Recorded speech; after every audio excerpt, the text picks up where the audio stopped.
All right, let's just jump right into it. We're about to tackle one of the biggest, most mind-bending questions we've ever thought to ask. And it all starts not out there in space, but with something you can imagine holding right in your hand. So, to really get your head around this mystery, you first have to appreciate the scale we're talking about. It's just insane. Picture every beach, every desert, the entire planet. Now, for every single one of those tiny grains of sand, there are 10,000 stars out there. The numbers are they're staggering. And with all those stars, there have to be trillions of planets, right? A whole lot of them in that just right zone, kind of like Earth. So, logically, the universe should be buzzing with life. It should be noisy, full of signals and civilizations. Instead, we get nothing. Just a deep, profound silence. And that's it. That's the question at the very heart of the Fermi Paradox.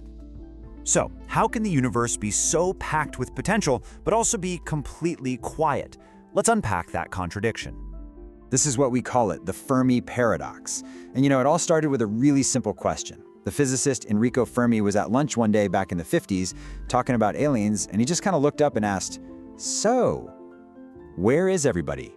And honestly, we've been asking that same question ever since. And here's the central problem, laid out plain and simple. On one side, you've got the math, the probability. And even if you're super conservative with the numbers, it tells you our galaxy alone should have thousands of intelligent civilizations. But then, on the other side, you've got reality, what we actually observe. And that's decades of listening, searching, and hearing absolutely nothing but static. Okay, so this leads us to our first set of potential answers. And I gotta warn you, these are the chilling ones. What if life isn't rare because it's hard to get started, but because it's almost impossible to keep going? There's this idea called the Great Filter. It's basically a series of hurdles that life has to clear to become a spacefaring civilization. Think of it like a cosmic obstacle course. And the theory is, at least one of those steps is so incredibly hard that almost nobody gets past it. Now the big question is that filter behind us? Like, was the hard part going from goo to complex animals? Or, and this is the scary part, is the Great Filter still ahead of us? And that leads to a really terrifying thought. What if the final filter is us, surviving our own technology? The moment a civilization gets powerful enough to travel between stars, it probably also has the power to destroy itself completely. So maybe the silence we hear from the cosmos is the sound of all the other civilizations failing that final test. But let's shift gears. Maybe the issue isn't that they all died out. What if the problem is just us? What if aliens are out there, but they're so profoundly different, so advanced, that we can't even recognize them? I mean, think about it this way. We're searching for radio signals. That could be like showing up to the modern internet with a couple of tin cans and a string. Or maybe the gap is even bigger. Trying to explain our world to an alien intelligence might be like us trying to explain global economics to a squirrel. And worse, what if that's how they see us? When we clear a forest to build a highway, do we worry about the squirrels? Probably not. We might just be the squirrels. Now, this explanation is dark. It's called the dark forest theory. And it says the universe is like a dark forest full of silent hunters. Everyone is hiding, because to announce your presence, to make a sound, is to invite attack from something older and more powerful.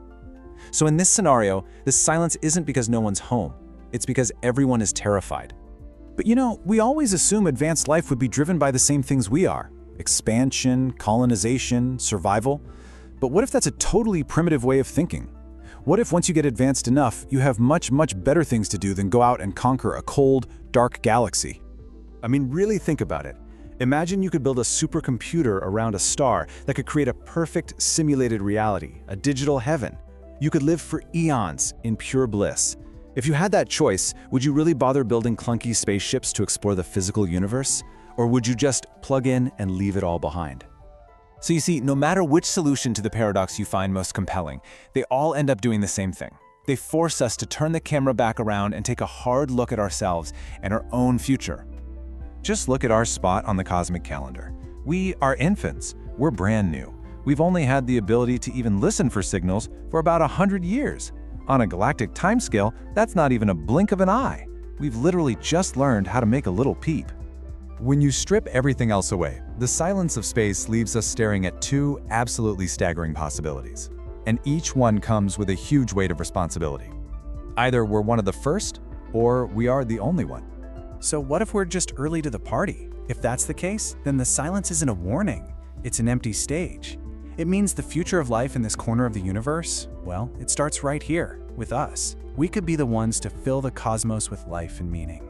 But if the other possibility is true, if we are totally, completely alone, then that makes us the most precious thing in the entire universe. It means every song, every idea, every human life is the only bit of consciousness this cosmos has ever managed to create. And that means we have a profound responsibility to protect it. So, in the end, this whole question, where is everybody? It's really a mirror. The search for aliens is really a search for ourselves. The silence forces us to ask what we value, what we'll become, and what our place is in this giant, empty-seeming cosmos. It's not just their story, it's ours.